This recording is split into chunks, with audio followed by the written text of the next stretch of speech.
experts warn Tinubu over possible drastic economic shocks and tariff hike. Unless President Tinubu slows down on his economic policies, Nigeria may face drastic economic consequences. The president of the Chartered Institute of Taxation of Nigeria, CITN, Samuel Agbeluyi, said yesterday. Speaking in Abuja at a program organized by the tax body, Agbeluyi said implementation of some of the policies, especially the proposed increase in electricity tariff, fuel subsidy removal, and floating of the naira, may cause economic challenges for the country. In order not to make the shock too drastic, we may need to slow down in the introduction of the other policies. I give an example. The planned increase in electricity tariff, if we add to what is on ground right now, it will cause some dislocation to the system that may be difficult to handle. Although Agbeluyi commended the government for starting on a good note by removing the fuel subsidy that has not helped anybody in the country, he noted that the removal of the wastage is a major step that this government has taken.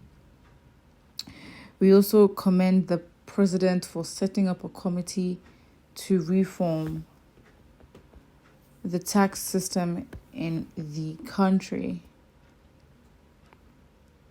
We also commend the president for setting up a committee to reform the tax system in the country, but we would like to advise the government to be a little slow and not drastic in some of its decisions.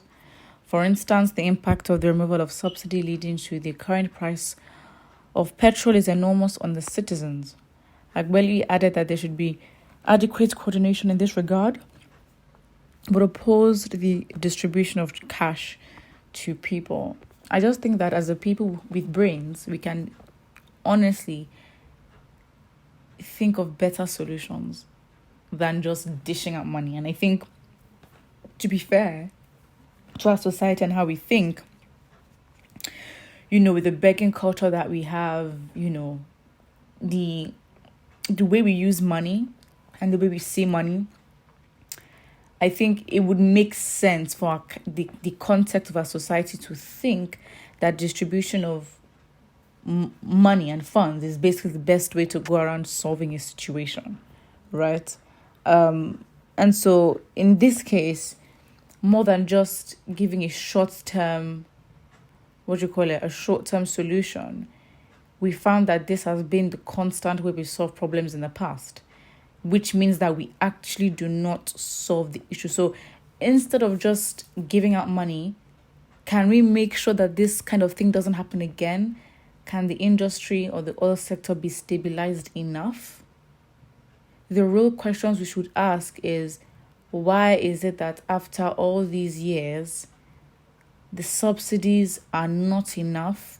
The subsidies keep increasing, and yet the oil sector is still inefficient. What is the purpose of a subsidy? This is what we're going to be asking, or else these politicians will just come to you and say, we have to do this, we have to do that. The subsidy is going to be this amount. And no one asks why, no one questions it. It's just, the plan for the next 6 months.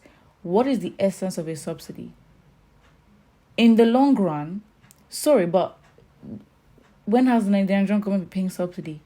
The essence of a subsidy is to literally stabilize a sector for the producers of that sector. The aim is to make production, reduce the cost of production, therefore making it affordable for consumers to buy and purchase. That is the whole point. If anything, a subsidy is meant to also expand the industry so it becomes more competitive, so you have more entrants into the market.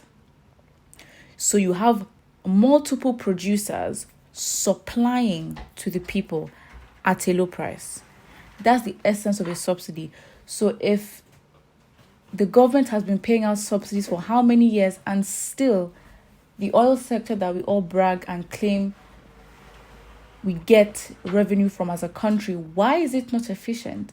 We can't be shouting oil and then electricity, the source of power, is a problem. Does that make sense? since when oil has been discovered. So the problem isn't just, oh, let us get someone to fix the issue, or at least for someone to come and give you money.